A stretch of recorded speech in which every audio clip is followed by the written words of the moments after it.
సరయూ నదీ తీరంలో కోసల అనే సుప్రసిద్ధ దేశం ఉంది. అందులోనిదే అయోధ్య అనే మహానగరం. అయోధ్య అంటే యోధులకు జయించడానికి శక్యం కానిది. మనువు దీన్ని నిర్మించాడు. కోసల దేశాన్ని దశరథ మహారాజు పరిపాలిస్తున్నాడు. అతడు సూర్యవంశం వాడు, మహావీరుడు. దేవతల పక్షాన రాక్షసులతో ఎన్నో మార్లు యుద్ధం చేసినవాడు. ధర్మపరాయణుడు. ప్రజలను కన్నబిడ్డల వలె చూసుకునేవాడు. వశిష్ఠ వామధేనువులు అతని ప్రధాన పురోహితులు. మొత్తం 8 మంది మంత్రులు ఉండేవారు. అందులో సుమంత్రుడు మొదటివాడు.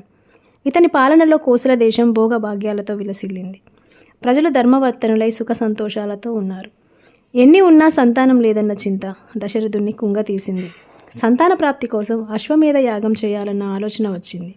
వెంటనే పురోహితులు గురువులతో సమావేశమయ్యాడు. అతని మనసులోని మాట చెప్పాడు. వారు తదాస్తు అన్నారు. సరయూ నదికి ఉత్తర తీరంలో యజ్ఞవేదిక సిద్ధమైంది.